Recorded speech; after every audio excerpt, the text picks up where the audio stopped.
All right, everybody. Hey, welcome to our second lecture. We're in chapter 1, and we're talking about this late medieval, the late Middle Ages, right? In the last lecture, we talked about the importance of taking, notes, class notes. It's going to be really, really important for us. And remember, I'm not grading your notes. You kind of take notes however you want to take notes. But these notes are really, really important for us to help us study for the AP exam in April when we start our study sessions, okay?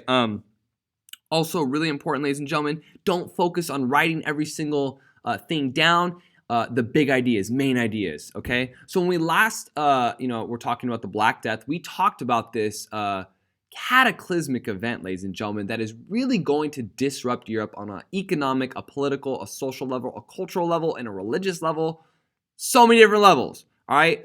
But the Black Death is going to be just a game changer and really lead us into that where our class starts, the very first chapter of where this class starts, the Renaissance, and some of the big changes we're going to see in the Renaissance, okay?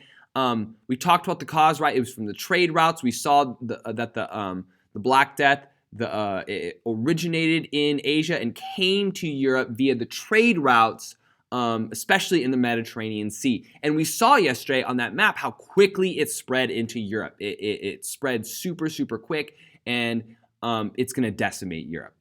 Okay, roughly, historians believe that roughly 30% of all Europeans are going to die. Okay, let's talk about some of the effects, ladies and gentlemen. Let's start off with some of the economic effects. Okay, when we talk about the word economics, economic dealing with money, okay, finances. All right, there are going to be some dramatic economic effects. And remember, cause and effect is one of the key themes of this class, okay, cause and effect. One of the economic effects of the Black Death, ladies and gentlemen, is we're going to see a huge labor shortage in the economy. Farming, all right? Remember, during the Middle Ages, and we're going to see this not really until the Industrial Revolution, all right? People predominantly lived in the countryside socially, okay? There's not a lot of big cities and all that stuff. That hasn't happened yet, okay? People, the majority, I would say, 99, 98, in the upper 90s, the majority of Europeans are agrarian farmers, okay? And they are part of this feudalistic society where they're farmers and they work for a noble, okay? And I'm going to kind of talk a little bit about feudalism a little bit in the next couple slides, okay? But one of the big things that we're going to see during the Black Death, ladies and gentlemen, is there's going to be a huge labor shortage of farmers. Why?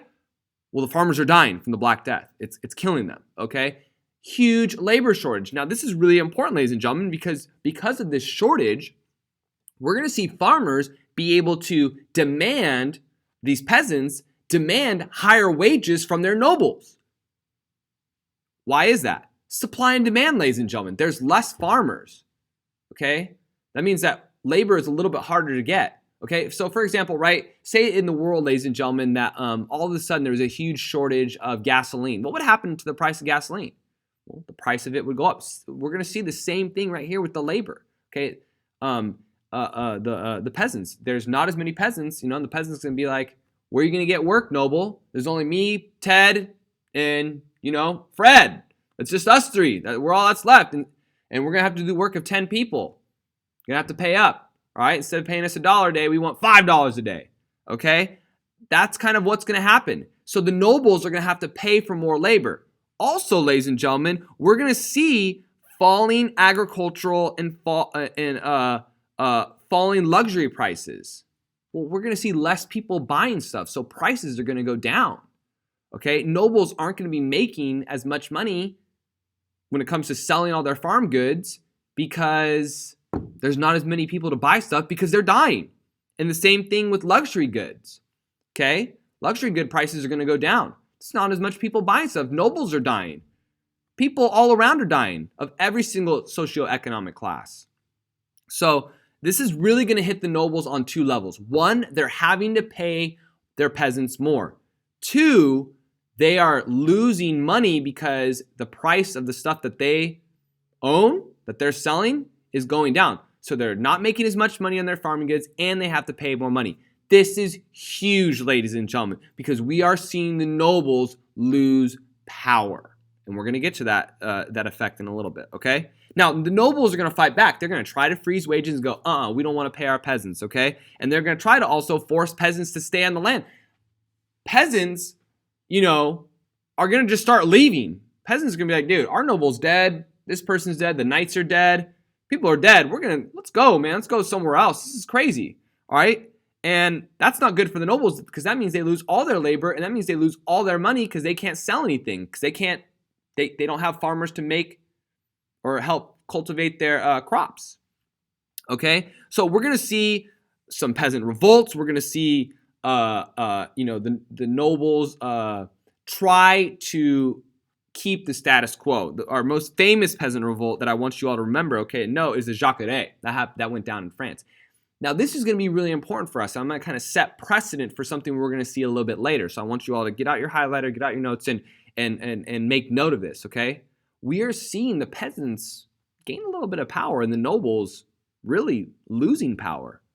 This is important. This is going to be a big difference we see, ladies and gentlemen, later on in between Western Europe and Eastern Europe is the power differentials between peasants and nobles, okay? We're going to talk about that in a couple chapters in maybe a couple months, a couple weeks, okay?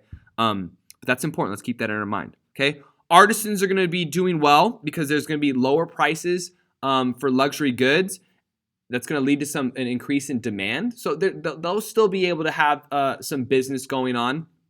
But artisans are also going to be kind of put on the defensive because some peasants are going to be coming into the city now wanting to become an artisan. And that's not good for them because that means competition and that means that they might, not make as much money because of competition. Okay? And we're going to see that. We're going to see a big theme of the Black Death, ladies and gentlemen, is we're going to start seeing some movement. We're going to start seeing some peasants who have lived on, farmed this plot of land with their family for a couple hundred years, okay, start to move, go different places. And one place they're going to start to go, maybe into the local village or city to seek, something new, a new opportunity. And they're probably, they might be doing that because their noble is now dead, okay, or they just ran away and their noble couldn't really do anything about it because, well, the Black Death is going on, all right? So we're going to start to see some changes. And artisans didn't necessarily want this, okay, because this meant that if there's more artisans in the city, there's more competition and less business for them, okay? But let's talk about some of the major political and social consequences, okay? We talked about some of the economic consequences. Let's talk about some of the political and social consequences, okay? We're going to start to see artisans and their guilds gain some political power over some of the traditional merchants and upper classes. But this is the big one that I want everyone to circle, highlight, write down, make sure this is in your notes. This is key, ladies and gentlemen, okay? We are going to see the monarchies, the kings, the queens take advantage of this weakened nobility and start to centralize power. I want you to write down two key words, ladies and gentlemen, in your notes that I'm going to be using interchangeably throughout this lecture and our next lecture. Centralization, decentralization, okay? Centralization and decentralization, all right? We are going to start to see kings centralize and consolidate power around themselves. This is important. The nobles are taking a big L, okay, financially. If they're taking a big financial L, they're going to start to take some political losses as well and lose some political influence. And we're going to see the kings take advantage of that. Also, at the same time, we're seeing the decline of the church. And I'm going to get into the decline of the church with the Black Death right now. But the Catholic Church is going to be just a big mess during this time. And we're going to get into some of the specifics of that a little bit later. But one of the things that's happening during this time with the Black Death, ladies and gentlemen, is people are losing faith in the Catholic Church. Okay, and this is going to be really important. People are losing faith. The Catholic Church, remember, is a huge religious, but also a political and social and economic institution. Okay, it's a huge institution, very powerful. It is the predominant cultural institution. Okay, in Europe, people's lives revolve around religion. Okay, that is key to life during this time, and the Catholic Church cannot solve the Black Death. People are going up to their priests, bishops, cardinals, saying, help us, help us, help us. And the priest might die. The bishop might die. People are saying, the Catholic Church doesn't know how to solve this. People are going to lose faith in the church. And we're going to see some secularization. And that's going to be really important for the Renaissance, ladies and gentlemen. Okay, but people are going to lose faith.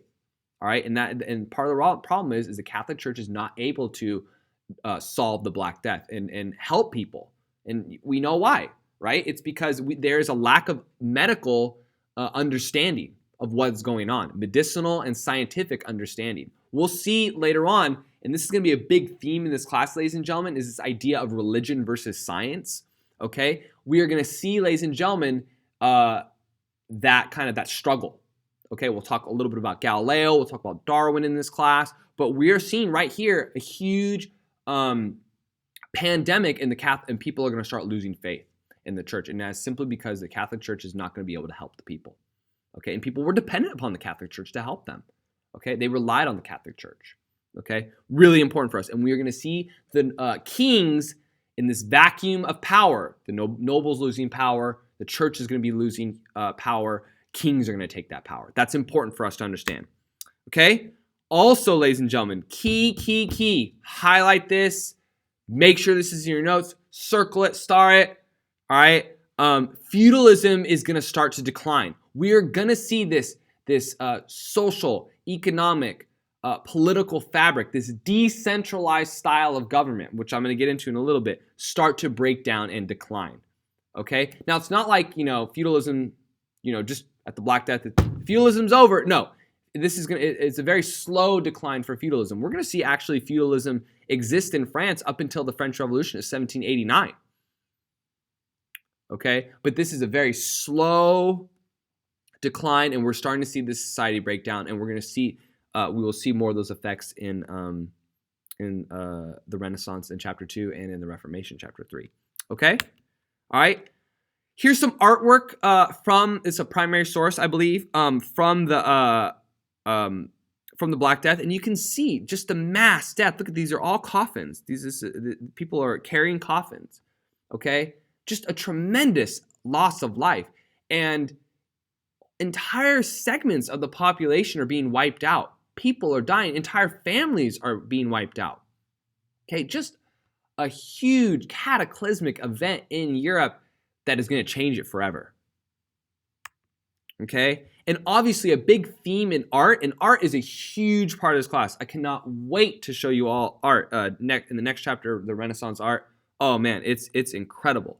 But in art during this time, a big theme of art is death, despair, melancholy, sadness. I mean, look at this picture right here. Not a lot of people look happy in this picture. All right?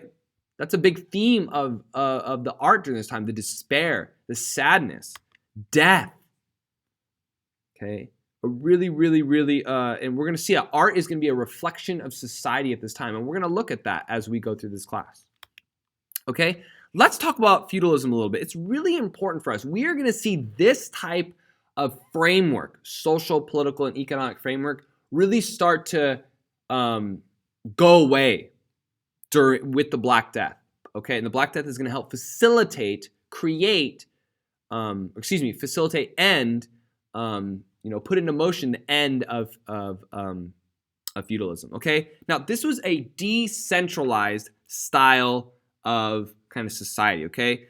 And it was stratified. You had peasants, okay, who worked the land for the nobles, okay? You had knights who protected the peasants and served the nobles, okay? And then you had, the nobles who swore fealty, loyalty to a king. Now, what's important to understand about this, okay, is the king really didn't have a lot of power during this time. It was actually the nobles. And the reason why nobles, and so it's not like one person, one institution had a lot of power, okay? It was like many different nobles. Hundreds of nobles had power. And the reason why the nobles had the true power is because the knights were loyal to them. Okay, the knights were loyal to the nobles, and that meant that the military was loyal to the nobles, not the king. We're going to see a big change, and that's going to be really important, ladies and gentlemen. But the nobles had the military power, and that was because they gave land to the knights, to live on. Okay, and the knights swore loyalty to the nobles. Okay, all right. The nobles, protected the peasants. That's not what's super important. What's important to understand is this is very decentralized. The king didn't have a lot of power. The king has to ask the nobles to borrow their knights and say, "Hey, can I Can I borrow your knights? We got to fight a war, got some problems, need the knights for a little bit, okay?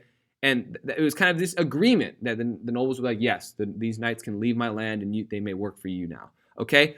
We're going to see that change in the 100 Years' War because we're going to start seeing for the first time in Europe professional armies that are paid, that are not loyal to nobles, but are in fact loyal to kings. So the kings are going to start getting the army, and that's really important. But this was this agreement, this decentralized style of government. And if you have any more questions, and when we lecture live, we can go through this a little bit more in depth, okay? But this was very decentralized, very stratified.